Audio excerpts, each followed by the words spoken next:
अवशिष्यते।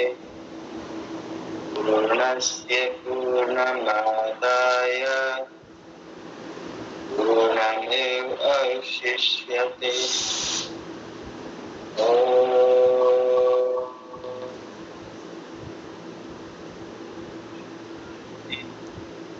शांति शांति।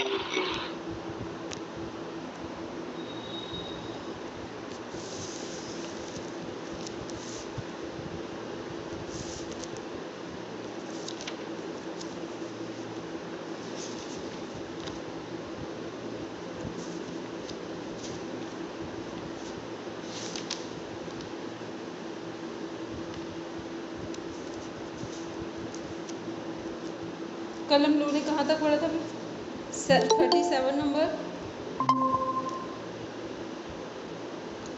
38 नंबर, 39 तक पहुँच गए थे। ठीक है, आज 39 से पढ़ना। चलिए सभी प्रणाम सब। तब हम स्टार्ट करेंगे 39 नंबर से पढ़ना।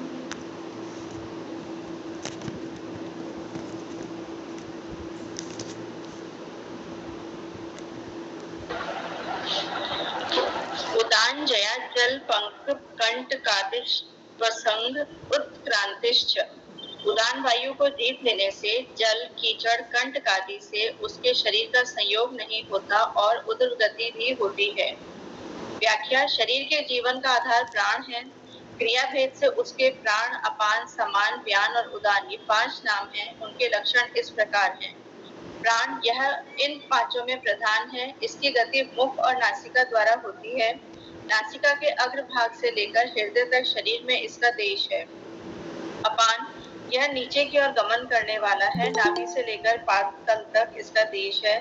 मूत्र, विष्ठा और गर्भ आदि इसी के वेग से नीचे उतरते हैं। समान हृदय से लेकर नाभि तक इसका देश है। खान पान के रस को समस्त शरीर में यथा योग्य पहुंचा देना इसका काम है। इसकी गति सम है। व्यान यह समस्त शरीर में व्याप्त रहता हुआ ही समस्त नाड़ियों में विचरता है। उदान यह ऊपर की ओर गमन करने वाला है। कंठ में रहने वाला और सिर तक गमन करने वाला है। मृत्यु के समय इसी के सहारे सूक्ष्म शरीर का गमन होता है। यह विषय प्रश्नोपनिषद में देखना चाहिए। जब योगी उक्त उदान वायु पर विजय प्राप्त कर लेता है तब उसका शरीर धुनी हुई रुई की भांति अत्यंत हल्का हो जाता है। अतः पानी और कीचड़ पर चलते हुए भी उसके पैर अंदर नहीं जाते। कांटे आदि भी उसके शरीर में प्रविष्ट नहीं हो सकते। इसके सिवा मरण काल में उसके प्राण ब्रह्मरंध्र मूर्धा के छिद्र द्वारा निकलते हैं। इस कारण ऐसे योगी की शुक्ल मार्ग से गति होती है। उपनिषदों में भी उक्त ऊर्ध्व गति का वर्णन आया है। सभी लोग कल हम लोग 38 तक हम लोगों ने पढ़े थे सूत्र। आज 39 नंबर पढ़ रहे हैं। ठीक है, नमस्ते दीदी। नमस्ते सबको। उदान जया ज्वल पंख कंठ कादिश संग उत्क्रांतिश, ये वाला सूत्र अभी हम लोग पढ़ रहे हैं। चलिए, इसमें अभी हम लोग क्या देख रहे हैं कि जो हमारा उदान वायु है, पहले तो आप ध्यान से अपना जहाँ नोट कर रहे हो वहाँ पर नोट कीजिए कि 39 नंबर के सूत्र में प्राणों का वर्णन आया। जो हमारे 5 प्रकार के प्राण हैं उनका वर्णन 39 नंबर के सूत्र में किया गया। अब इसकी सिद्धि क्या है? ये उदान वायु का स्थान कहाँ से कहाँ तक है? कंठ से लेकर के मूर्धा तक, ये उदान वायु का स्थान है। ठीक, 1 मिनट वर्षा कोई भी मैसेज कर दो ग्रुप में अंजू से कि ज्वाइन करो। सभी लोग जुड़ गए, उसका कोई मैसेज आ रहा है। वर्षा, मनीषा कोई भी देख लो बात ग्रुप में। ठीक, तो ये क्या है कि उदान जो वायु है इसका स्थान है कंठ से मूर्धा तक। और जितने भी योगी पुरुष हैं उनके प्राण कहाँ से निकलते हैं? मूर्धा से, इस जगह से। ठीक, सभी जितने भी मतलब योगी पुरुष जो भी हैं सबके प्राणों का जब शरीर छोड़ते हैं तो प्राण हमेशा मूर्धा से निकलते हैं। तो इसका फल क्या होगा? उदान वायु को यदि हम जीत लेते हैं तो फल क्या होगा? फल लिखा हुआ है कि उदान वायु को जीत लेने पर क्या होगा कि जब योगी उक्त उदान वायु पर विजय प्राप्त कर लेता है तब उसका शरीर धुनी हुई रुई की भांति अत्यंत हल्का हो जाता है। पानी और कीचड़ पर चलते हुए भी उसके पैर अंदर नहीं जाते। मतलब शरीर इतना हल्का हो जाएगा कि बाहर के वो जहाँ पर पैर रख रहा है उसके पैर में ना पानी, ना कीचड़, ना कांटे, कुछ भी उसे छुएंगे नहीं। कोई चोट नहीं पहुंचाएंगे, इतना शरीर हल्का हो जाए। जैसे जो रुई है, रुई को आप किसी भी चीज़ पर रख दीजिए, उसके ऊपर कांटे का भी कोई प्रभाव नहीं आएगा, कीचड़ का भी नहीं आएगा, पानी, क्योंकि उसका हल्कापन इतना है कि वो किसी चीज़ से प्रभावित नहीं हो रहा है। तो उदान वायु को जब हम जीतते हैं, संयम करते हैं, उदान वायु पर विजय प्राप्त करते हैं, तो हमारा शरीर धुनी हुई रुई के समान हल्का हो जाएगा, जिसमें कीचड़, पानी और कांटे, तीनों में से कोई भी चीज़ हमें छुएगी नहीं, उसका प्रभाव नहीं पड़ेगा हमारे ऊपर। चलिए फिर नेक्स्ट आते हैं। और दूसरा उदान का क्या अर्थ है कि जितने भी योगी पुरुष हैं उनके प्राण कहाँ से निकलते हैं, हमेशा शरीर छोड़ते समय मूर्धा से। तो और उदान वायु का स्थान कंठ से मूर्धा तक है। 40 नंबर का सूत्र पढ़ेंगे। समान जयाजबल लम। समान वायु को जीत लेने से योगी का शरीर दीप्तिमान हो जाता है। जब योगी संयम के द्वारा उपयुक्त समान वायु को जीत लेता है, तब उसका शरीर अग्नि के सदृश प्रज्वलित यानी अत्यंत दैदीप्यमान प्रकाश युक्त हो जाता है, क्योंकि जठराग्नि और समान वायु का घनिष्ठ संबंध है। अतः समान वायु को जीत लेने पर योगी अपने शरीर में रहने वाले जठराग्नि के आवरण को हटाकर अग्नि के सदृश प्रकाशमान हो सकता है। तो समान वायु को जीतेंगे तो क्या होगा? क्या हमें सिद्धि प्राप्त हो रही है? शरीर कैसा हो जाएगा? समान वायु को जीतने पर शरीर में क्या उपलब्धि होगी?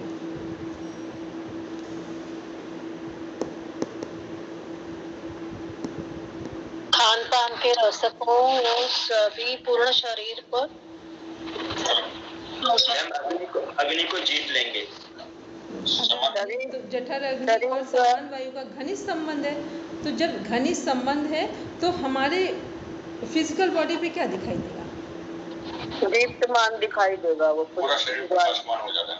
पूरा शरीर प्रकाशमान हो जाएगा, क्योंकि हमारे शरीर में जो ऊर्जा दिखती है, जो तेज दिखता है, वो किसके कारण दिखता है? हमारे अग्नि तत्व को प्रदीप्त होने के कारण। लेकिन ये अग्नि तत्व कैसा प्रदीप्त होना चाहिए? मतलब जो कुछ भी हमने खाया है, जो कुछ भी हमने ग्रहण किया है, उसको पूरी तरीके से डाइजेस्ट कर दे और उसके पूरे पोषक तत्व ऊर्जा के रूप में हमें मिल जाए। तो यदि हमारी समान वायु से संबंध किस अग्नि का होगा? जठर अग्नि का। अग्नियाँ तो 7 प्रकार की, लेकिन यहाँ कौन सी अग्नि समान वायु से कनेक्ट कर रही है? जठर अग्नि। तो ये जब हम इसको जीत लेते हैं या इस पर विजय प्राप्त कर लेते हैं संयम के द्वारा, तो हमारा पूरा शरीर प्रकाशमान हो जाए। नेक्स्ट पढ़ेंगे। और हाँ, जिन लोगों ने थोड़ा सा 2 मिनट 3 मिनट लेट ज्वाइन किया है वो सब देख लें।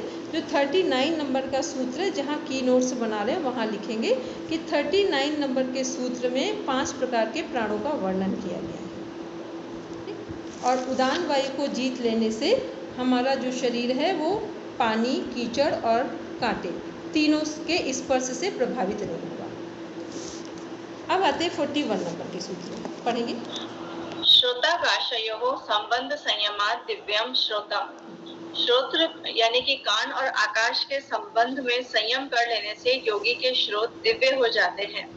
व्याख्या: शब्द को ग्रहण करने वाली श्रोत इंद्रिय अहंकार से उत्पन्न हुई है और आकाश की उत्पत्ति अहंकार जनित शब्द तन्मात्रा से हुई है। अतः आकाश शब्द और श्रोत इंद्रिय इन तीनों की एकता है। इस श्रोत और आकाश के संबंध को जब योगी संयम द्वारा प्रत्यक्ष कर लेता है, तब उसकी श्रोत इंद्रिय में दिव्य शक्ति आ जाती है। फिर वह सूक्ष्म से सूक्ष्म शब्द को सुन सकता है तथा किसी वस्तु से ढके हुए शब्द को भी सुन सकता है, और जो शब्द कहीं दूर देश में बोला जाए उसे भी सुन सकता है, क्योंकि आकाश विभु अर्थात सर्वव्यापी है। इस कारण उसके अंदर कहीं भी होने वाला शब्द तत्काल ही सर्वत्र व्याप्त हो जाता है। अतः जिसके श्रोत इंद्रिय दिव्य यानी अलौकिक हो जाती है, वह चाहे जिस शब्द को जहाँ पर वह हो वहीं सुन सकता है। किस पर हम लोग संयम करेंगे? कान पर और आकाश पर, मतलब सुनने की शक्ति पर और आकाश पर। तो जब दोनों पर हम संयम करेंगे तो हमें कौन से कि हम कहीं पर भी कोई शब्द बोला जाए, यदि हम उसे सुनना चाहें तो हम उसे सुन सकते हैं। ठीक है, क्योंकि आकाश किसके लिए, आकाश किसकी तन्मात्रा है?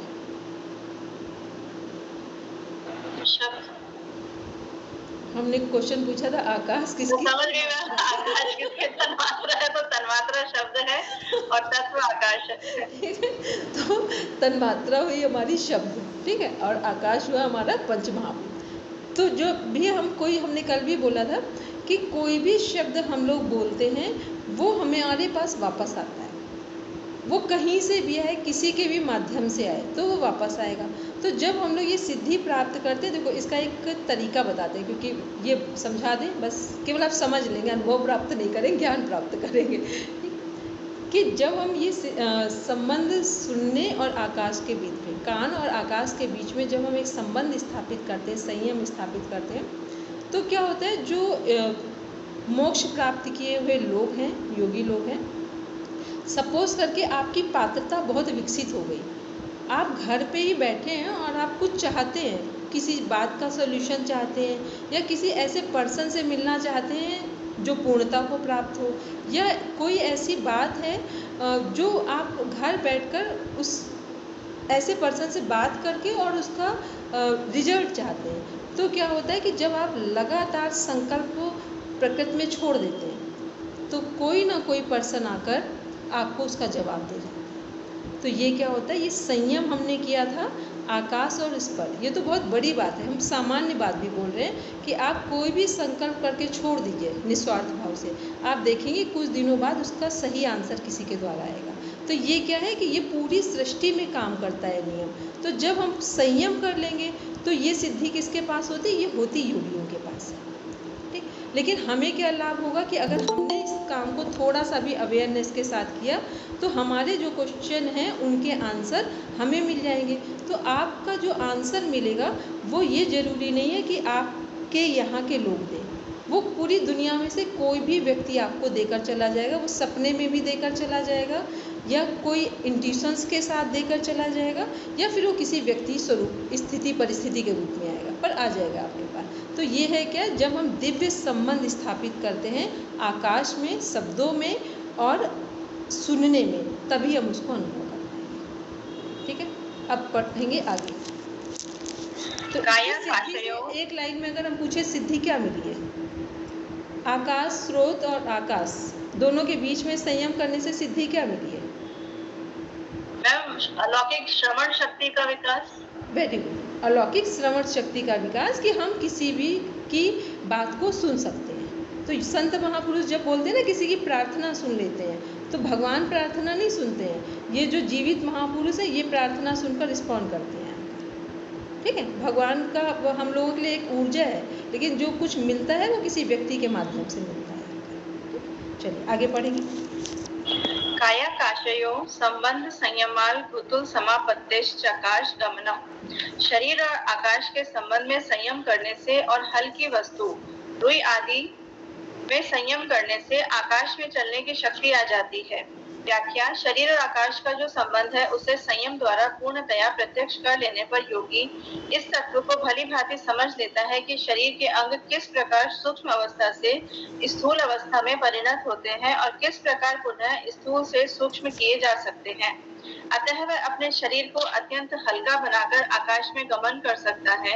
इसी तरह योगी जब किसी भी सूक्ष्म धुनी हुई रुई या बादल आदि वस्तु में संयम करके तद्रूप हो जाता है, तब उससे भी उसको आकाश गमन की योग्यता मिल जाती है। ठीक, तो यदि हम शरीर में और आकाश में इनमें संयम स्थापित करेंगे तो हमें आकाश गमन की हमारे अंदर शक्ति आ जाएगी, हम मतलब उड़ सकते हैं, इतना हमारा शरीर हल्का हो सकता है। आगे पढ़ेंगे। बहिर्कल्पिता वृत्तिर महाविदेहा ततः प्रकाशावरण क्षयः। शरीर के बाहर अकल्पित स्थिति का नाम महाविदेहा है। उस बुद्धि की ज्ञान शक्ति के आवरण का क्षय हो जाता है। शरीर के बाहर जो मन की स्थिति है उसको विदेह धारणा कहते हैं। वह जब मन के शरीर में रहते हुए ही केवल भावना मात्र से होती है तब तो कल्पित है, और जब शरीर में संबंध छोड़कर बाहर निकले हुए मन की बाहर स्थिति हो जाती है तब अकल्पित होती है। कल्पित धारणा के अभ्यास से ही अकल्पित धारणा सिद्ध होती है, इसी को महाविदेहा कहते हैं। इससे योगी के ज्ञान का आवरण नष्ट हो जाता है। यह धारणा इंद्रिय और मन की स्वरूपावस्था में संयम करने से होती है। अब 1 मिनट का सबका हम टेस्ट लेंगे। ये जो इसमें लिखा है इसमें मैं केवल 2 चीज़ें को रिलेट करके बतानी है कि विदेह और महाविदेह, कल्पित और अकल्पित, किसको कोरिलेट करना। अर्थ बताएंगे, कोरिलेट कर दीजिए। मैम संप्रज्ञात समाधि और असंप्रज्ञात समाधि। ठीक है, अब कल्पित, अकल्पित, विधेय और महाविधेय को कोरिलेट कीजिए। मैम कल्पित विधेय के साथ आएगा और महाविधेय अकल्पित के साथ आएगा। कितने लोग हरदीप भैया की बात से एग्री हैं? पहले अपना अपना देख लेंगे, कोई ऐसे नहीं करेंगे, एक बार फिर ध्यान से देखेंगे, फिर उसके बाद जवाब देंगे। एक बार फिर देखिए, छोटा सा पैराग्राफ है, देख कर बोलिए। मेरा अच्छा क्वेश्चन सबने समझ लिया, हमने पूछा क्या है? ठीक है, हाँ आप देख कर बोलिए।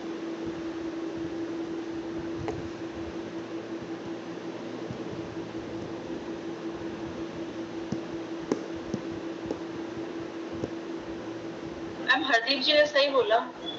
और कितने लोग हरदीप जी की बात से एग्री हैं? बस वो लोग हाथ ऊपर कर दें। ठीक है, अभी मनीष जी का आंसर नहीं आया मेरे पास, अनीता मैम का नहीं आया है। ठीक है, चलो मैंने वो सुना नहीं था ढंग से, लेकिन मैं बता देता हूँ क्या था। हाँ बताइए। बीच में कोई आ गया था। मतलब मन का यदि शरीर में यदि विद्यमान रहता है तो वो भावनात्मक स्थिति से रहता है तो कल्पित कहलाती है, और जब मन शरीर के बाहर केंद्रित हो जाता है तो अकल्पित कहलाती है। तो कल्पित किससे जुड़ेगा, विधेय से कि महाविधेय से? कल्पित विधेय से और अकल्पित महाविधेय से। ठीक है, वेरी गुड। सलोनी एक बार कैमरा ऑन करो। हेलो सलोनी, बाहर हो तो कहे। हाँ ये बताओ, ये कॉन्सेप्ट समझ में आया? सही बोलना एकदम आराम से। नहीं आया ना? नहीं आया ना? हाँ, मेरे वाइब्रेशन बिल्कुल सही जा रहे थे, तो मैंने सोचा एक बार कैमरा ऑन करा। मुझे भी नहीं समझा। क्या बोले अनीता मैम? मुझे भी नहीं समझ में आएगा। आपकी तो बात ठीक है, हमको सलोनी को पता नहीं अपने आप से लगा, सलोनी को नहीं आया अभी। ठीक, देखो सलोनी, इसको ना एकदम इजी गोइंग समझिए। केवल अपना पेन उठाओ और पेपर उठाओ तो जल्दी समझ में। ठीक, एक साइड लिखो कल्पित और ठीक उसके नीचे लिखो अकल्पित। ठीक, सभी लोग लिखिए। एक साइड कल्पित, 1 नंबर कल्पित और सेकेंड नंबर अकल्पित लिखो।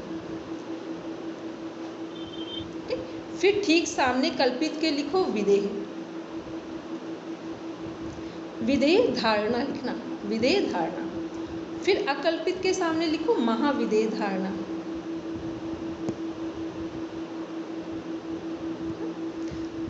फिर अब क्या लिखना है, जब मन के शरीर में रहते हुए, या तो केवल और सरल करके लिखो कि जब मन शरीर के अंदर ही धारणा कर रहा है, जब मन शरीर के केवल अंदर ही धारणा कर रहा है तो वो कल्पित हो गई, वो कल्पित हुआ। और जब मन शरीर से बाहर निकलकर भी एकाग्र होना, इस धारणा का अर्थ सबको पता ना, एकाग्रता। ठीक है, धारणा को ब्रैकेट में लिख लो, त्राटक और एकाग्रता। जब मन जो है हमारा शरीर से बाहर निकलकर भी एकाग्र चित्त होने लगे, उसे बोलते हैं अकल्पित महाविधेय। ठीक, अब बोले सलोनी थोड़ा सा समझ में आया? ठीक, देखो बिल्कुल आराम से ना, आपको हम पहले भी बोल चुके, आप यहाँ पे एक ऐसे स्टूडेंट हो जिसने बहुत कोशिश की है हर बात को जल्दी समझने की। ठीक है, तो इसलिए ऐसे नहीं सोचा करो कि सबको जल्दी से समझ में आ गया तो आप उसी में एग्री कर जाओ। बिल्कुल आराम से रेस्टिंग मोड में बोला करो कि हमको नहीं समझ में आया। ठीक है, अनीता मैम क्लियर हो गया? हाँ हाँ ठीक ठीक, चलिए पढ़ेंगे। अनीता मैम आगे। मैम ये जो इसमें लिखा है कि कल्पित धारणा के अभ्यास से ही अकल्पित धारणा सिद्ध होती है, इसका मीन्स हुआ जैसे संप्रज्ञात समाधि के अभ्यास के बाद ही असंप्रज्ञात समाधि आती है। ठीक है, तो कल्पित क्या हो गया, जस्ट लाइक अ संप्रज्ञात समाधि। अकल्पित हुआ हमारा असंप्रज्ञात समाधि। सब लोग उसी में आगे लिख लीजिए ताकि पूरी कनेक्टिविटी बनी रहे। कल्पित संप्रज्ञात समाधि से संबंधित है, अकल्पित असंप्रज्ञात से संबंधित है। चलिए पढ़ेंगे मित्र। स्थूल स्वरूप सूक्ष्मान व्यार्थ वत्व संयमाद भूत जयः। एक मिनट रुकेंगे मित्र। स्थूल स्वरूप सूक्ष्म अन्वयार्थ वत्व संयमाद भूत जया। अब पढ़ेंगे। भूतों की स्थूल स्वरूप, सूक्ष्म, अन्वय, अर्थवत्व, इन 5 प्रकार की अवस्थाओं में संयम करने से योगी को 5 भूतों पर विजय प्राप्त हो जाती है। पृथ्वी, जल, अग्नि, वायु और आकाश, ये 5 भूत हैं। इनमें से हर एक की 5 अवस्थाएं होती हैं, जैसे स्थूलावस्था। जिस रूप में हम इनको अपने इंद्रियों द्वारा अनुभव कर रहे हैं, जिनको गीता में इंद्रिय गोचर नाम दिया है, वे इंद्रियों द्वारा प्रत्यक्ष अनुभव में आने वाले शब्द, स्पर्श, रूप, रस और गंध नाम वाले 5 विषय इनकी स्थूल अवस्था है। रुकेंगे स्वरूपावस्था। मिता मैम, रुकेंगे। अब बी अलर्ट होकर अब पढ़ेंगे, ठीक है, क्योंकि कुछ जगह अलर्ट हम बोलते हैं तो बी अलर्ट ही है वहाँ पर। इसका मीन्स हुआ इंद्रिय गोचर क्या है यहाँ पर? महाभूत इंद्रिय गोचर है या तन्मात्राएं इंद्रिय गोचर है? महाभूत। अच्छा, इंद्रिय गोचर का अर्थ क्या समझ में आ रहा है? प्रत्यक्ष या अप्रत्यक्ष? प्रत्यक्ष। ठीक है, तो लिखा क्या है? वे इंद्रियों द्वारा प्रत्यक्ष अनुभव में आने वाले शब्द, स्पर्श, रूप, रस और गंध नाम वाले 5 विषय इनकी स्थूल अवस्था है। ठीक है, पढ़ेंगे आगे। मैम, ये तो तन्मात्राएं हैं, तो इनको स्थूल क्यों कहा गया है? सही क्वेश्चन पूछ लिया, सही से। ये क्या है? सभी तन्मात्राएं हैं। अब इसको पहले पूरा पढ़ लीजिए, फिर बताते हैं, ठीक है? फिर एक साथ समझते हैं। स्वरूपावस्था, इनमें जो लक्षण है वह इनकी स्वरूपावस्था है, जैसे पृथ्वी की मूर्ति, जल का गीलापन, अग्नि की उष्णता और प्रकाश, वायु की गति और कंपन, आकाश का अवकाश। यह इनकी स्वरूपावस्था है, क्योंकि इन्हीं से इनके भिन्न भिन्न सत्ता का अनुभव होता है। सूक्ष्मावस्था, इनकी जो कारण अवस्था है, जिनको तन्मात्रा और सूक्ष्म महाभूत भी कहते हैं, वे इनकी सूक्ष्म अवस्था है। जैसे पृथ्वी की गंध तन्मात्रा, जल की रस तन्मात्रा, अग्नि की रूप तन्मात्रा, वायु की स्पर्श तन्मात्रा और आकाश की शब्द तन्मात्रा। अन्वय अवस्था, 5 भूतों में जो 3 गुणों का स्वभाव यानी प्रकाश, क्रिया और स्थिति व्याप्त है, वह इनकी अन्वय अवस्था है। अर्थवत्व अवस्था, ये 5 भूत पुरुष के भोग और अपवर्ग के लिए है, यही इनकी अर्थवत्व प्रयोजनता अवस्था है। इन 5 भूतों को प्रत्येक अवस्था के क्रम से संपूर्ण अवस्थाओं में भली भांति संयम करके जब योगी इनको प्रत्यक्ष कर लेता है, तब योगी का इन भूतों पर पूरा अधिकार हो जाता है। अगर इसमें पूछा जाए कि स्थूल, स्वरूप, सूक्ष्म, अन्वय, अर्थवत्व, इन 5 पर यदि 5 भूतों पर ये संयम कर लिए जाएं, तो हमें कौन सी सिद्धि प्राप्त होगी? योगी का इन 5 भूतों पर अधिकार हो जाए, सिद्धि प्राप्त होगी। अब देखते हैं, ऊपर जब हम पढ़ रहे थे, अभी आपने पूछा था मिता में, लिखा है कि वे इंद्रियों द्वारा प्रत्यक्ष अनुभव में आने वाले शब्द, स्पर्श, रूप, रस और गंध नाम वाले 5 विषय इनकी स्थूल अवस्था है। तो ये 5 विषय जो लिखा है, इसको अंडरलाइन करिए। ये 5 विषय पंच महाभूत बोले जा रहे हैं। अब आते हैं सेकेंड नंबर पे। तो पहले स्थूल में हमने क्या देखा? स्थूल क्या होंगे? पंच महाभूत होंगे और तन्मात्राएं उनकी नीचे दी हुई है। इसके बाद आते हैं स्वरूप। तो अगर हम पृथ्वी का स्वरूप देखें, तो कोई मिट्टी की अगर हमें मूर्ति दिखाई दे, तो हम मूर्ति से ये अंदाज़ा लगा सकते हैं कि मूर्ति ये किससे बनी है? श्योर पता चल जाएगा मूर्ति किससे बनी है, मिट्टी से बनी है या नहीं बनी है। तो मूर्ति का पता, मूर्ति को देखकर मिट्टी का पता लग जाएगा कि पृथ्वी से बनी है। अगर गीलापन है तो हमें क्या पता चलेगा? कि यहाँ जल है।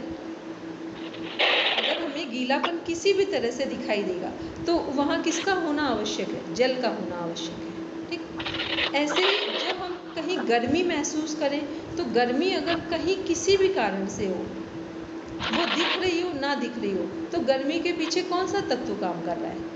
अग्नि। ठीक है, तो ऐसे ही और प्रकाश भी उसी में होगा।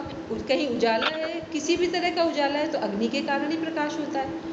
फिर है, यदि पेड़ पौधे कहीं भी कंपन हो रहा हो, कोई भी चीज़ हिल रही हो, तो हम किसकी उपस्थिति महसूस करेंगे? वायु की। फिर है, यदि हम खालीपन महसूस कर रहे हैं, तो खालीपन कहीं है, तो वो किसकी उपस्थिति को बता रहा है? आकाश। तो ये क्या? एक स्थूल अवस्था है पंच महाभूत की, जिससे हमारे पंच तन्मात्राएं भी निकल रही हैं। उसके बाद एक स्वरूप अवस्था है कि पंच महाभूतों का स्वरूप क्या हो सकता है। उसके बाद जो इनकी सूक्ष्म अवस्था है, तो सूक्ष्म सबको पता है तन्मात्राएं हैं। इसके बाद अन्वय अवस्था क्या है कि जो 5 महाभूतों में तीनों गुणों का जो स्वभाव है, प्रकाश, क्रिया और स्थिति, 5 तीन गुण है जो त्रिगुण है, सतोगुण, रजोगुण और तमोगुण। तो इनका क्या है, ये गुण जो है इनका यहाँ स्वभाव दिया हुआ है। क्लियर है? तीन गुण है। सतोगुण का स्वभाव क्या है? प्रकाश है। रजोगुण का स्वभाव क्या है? क्रिया है। और तमोगुण का स्वभाव क्या है? स्थिति है। तो जो महाभूत से बनी हुई क्या चीज है? हमारा अपना ही शरीर है। तो हमारे शरीर में कौन सी तीन चीजें प्रभावित होती है? कौन सी तीन चीजों से हमारा शरीर बार बार प्रभावित होता है? अनम्यूट करके बोलेंगे, अनम्यूट करके बोलेंगे मीता मैम। सबको मेरी बात समझ में आ रही है? हमने कहा क्या बोला है? हमने कहा कि अगर हम पंच महाभूतों की उपस्थिति देखें, पंच महाभूतों से कुछ निर्माण देखें, तो स्वयं हम ही लोग हैं। इसका माइक खुला हुआ है आदरणीय, बहुत आवाज किरकिर हो रही है। एक मिनट जी, माइक म्यूट करेंगे। हरदीप जी माइक म्यूट करेंगे। अभी देखिए सोने मैम, ठीक आ रही आवाज? हेलो सोने मैम। ठीक है। हमने पूछा कि जो हमारा पंच महाभूत का प्रतीक रूप क्या है? हमारा अपना शरीर है। तो हमारा शरीर तीन चीजों से प्रभावित होता है। वो क्या है? त्रिगुण है। तो त्रिगुण में जो सतोगुण, रजोगुण है, उसमें जो उनका स्वभाव है, तीन हमारे गुण हैं और तीनों का स्वभाव है। तो या तो हमारे शरीर में क्या होगा? प्रकाश दिखेगा, मतलब बहुत पवित्रता दिखाई देगी, या फिर क्रियाशीलता दिखाई देगी, और या फिर हम आलसी होकर पड़े रहेंगे। तो ये तीन चीजें क्या है? अन्वय अवस्था है पंच महाभूतों की। किसको किसको ये बात समझ आ रही वो हैंड रेस कर दें, नहीं आ रही तो फिर से हम उसको बताएं। हरदीप जी क्लियर हो रहा है? मनीष जी समझ में आया? ठीक है, ठीक। फिर उसके बाद क्या? अर्थवत्व अवस्था क्या है? अर्थवत्व अवस्था है यहाँ पर कि जो हमारे पांचों भूत हैं वो क्या है? पुरुष के भोग और अपवर्ग के लिए। तो पांच भूत हैं किसमें? प्रकृति में है। ये सबको समझ में? जब भी ये पढ़ते हैं तो हर दिन आप एक कॉन्सेप्ट देखा करें, जो प्रकृति के 25 तत्व हैं, पुरुष को लगाकर उन्हें देख लें। तो प्रकृति के तत्व क्या है? पंच महाभूत हैं। और प्रकृति ही पुरुष को क्या करवाती है? भोग भी दिलाती है और अपवर्ग भी दिलाती है। भोग का अर्थ है संसार का सदुपयोग, और अपवर्ग का अर्थ है मोक्ष और कैवल्य। सलोनी एक बार लिखो जाके पेन से अपने पेपर पे। 5th नंबर पे जो लिखा हुआ है, ये पांच भूत पुरुष के भोग। तो पुरुष के भोग का अर्थ है आत्मा के। पुरुष को लिखो आत्मा, भोग को लिखो संसार का सदुपयोग, अपवर्ग को लिखो मोक्ष या कैवल्य।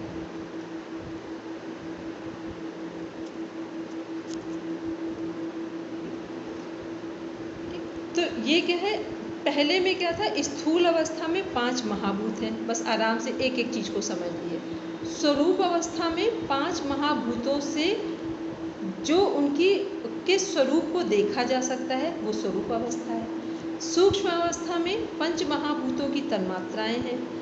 4th नंबर पे जो अन्वय अवस्था है वहाँ क्या है? जो 5 महाभूत हैं उनमें जो हमारे 3 गुण हैं, सतोगुण, रजोगुण, तमोगुण का प्रभाव, प्रकाश, क्रिया और स्थिति है। फिर 5th नंबर पे है अर्थवत्व। अर्थवत्व का अर्थ होता है कि प्रकृति पुरुष को भोग और अपवर्ग दोनों प्रदान करती है। पुरुष मीन्स आत्मा को भोग भी देती है, संसार में भी पूरा लिप्त करती है, और फिर संसार से पूरा मुक्त भी करती है। और ध्यान रहे, लिसन केयरफुली अगेन, जो व्यक्ति संसार का सही से सदुपयोग नहीं करता है वो कभी भी मोक्ष और कैवल्य की बात सोच भी नहीं सकता है। केवल ख्याली पुलाव हो सकते हैं, उसके अलावा कुछ भी नहीं हो सकता। तो पहले जिन लोगों को लगता है कि हमें अच्छा जीवन जीना है, आध्यात्म के रास्ते जाना है, तो पहले संसार में जो कुछ हमें मिला है उसका 100% सदुपयोग करना सीखें और 100% सम्मान करना सीखें। तो हम चाहें और ना चाहें, जैसे पेड़ में कोई फल लगता है